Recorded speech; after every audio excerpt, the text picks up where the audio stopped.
નામ તો ભાઈ જો તો ખરા એક ધારાસભ્ય ડિસ્કો કરતા કરતા વાતો કરે છે.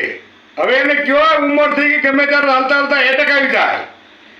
ગોપાલભાઈ વિશે બફાટ કરે છે. ગોપાલભાઈએ હેક્ટરે 50,000 રૂપિયા દેવાની વાત કરી. એ ગોપાલભાઈ ક્યાં ખોટી કરી છે? અને તમે વર્ષોથી ધારાસભ્ય ગોપાલભાઈ નવા ધારાસભ્ય બન્યા છે તો એટલે બધો બફાટ શેનો કરો છો તમે? ગોપાલભાઈએ ગુનો નથી કર્યો. ગોપાલભાઈ હાથું કીધું છે અને તમને બધું જો એટલું બધું ખેડૂત તમે કેટલા બધા રાજ કર્યું છે? અત્યારે ગોપાલભાઈ ધારાસભ્ય બન્યા તમને પેટમાં દુખતું હોય તો તમે કેટલા વર્ષો રાજ કર્યું છે તો તમે ખેડૂતનું હિત તો તમારી સરકાર ખેડૂતને કેમ સરકારને કાઢી મૂકી? તમને કેમ ઠેકાણે મૂક્યા? તમારું નામ નિશાન ભૂલી નાખ્યું ખેડૂતોએ.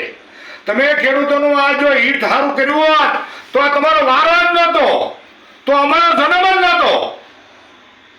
આ તો જેથી કરીને તમે મામાવાસીના ભેગા થઈ ગયા ભાજપ કોંગ્રેસ ભાઈ ભાઈ એટલે આમ આદમી પાર્ટીનું અમે ખેડૂતની વારે છે ને અમે ખેડૂતના હિતના કામ કરીશું. ગોપાલભાઈ ખેડૂતના હિતમાં કામ કરે છે અને ખેડૂતોએ મત આપ્યા છે. એટલે તમે ખોટો મુજરો ન કરતા. ગોપાલભાઈએ એનું સ્વાગત કરવાનું કીધું છે, મુજરો કરવાનું નથી કીધું. એટલે આવો ખોટો બફાટ ન કરો ને પબ્લિકને ખોટી દાંત ન કઢાવો. દાંત હંમેશા તમારા જ કાઢે છે. એટલે તમારું આ શરીર ઉંમર થઈ ગઈ ગમે ત્યારે હાલતા હાલતા મુજરો કરતા કરતા એટેક આવશે તો તમારા બાળકો રખડી જાય. અમને કોઈ બીજી ચિંતા નથી. એટલે આવા ખોટા વિડીયો દોરીને પબ્લિકને ન બતાવો કે અમે કાંઈક છે. હવે તમે કાંઈ નથી, તમે ઝીરો થઈ ગયા છો. તમે ગુજરાતમાં તમારું નામ નિશાન નથી હવે. એટલે હવે ક્યાં મુજરો કરો છો? તો અત્યાર સુધી ક્યાં ગયા હતા તમે? જ્યારે અમે કાંઈ કર્યું ત્યાં રેવડી લાગી તો તમને હું પતાસા લાગે છે?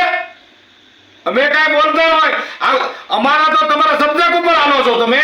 તો તમે અત્યાર સુધી ક્યાં ગયા હતા? તો તમારો વારો નહોતો, ભાજપનો વારો નહોતો. તમે જો હરખી રીતે સત્તા હાચવી ગયા હોત તો તમારે તકલીફ જ નહોતી. એટલે આ બફાટ બંધ કરો અને ખેડૂતોના લોકોને ગેરમાર્ગે ન દોરો. ખાસ અમારી નમ્ર અપીલ છે.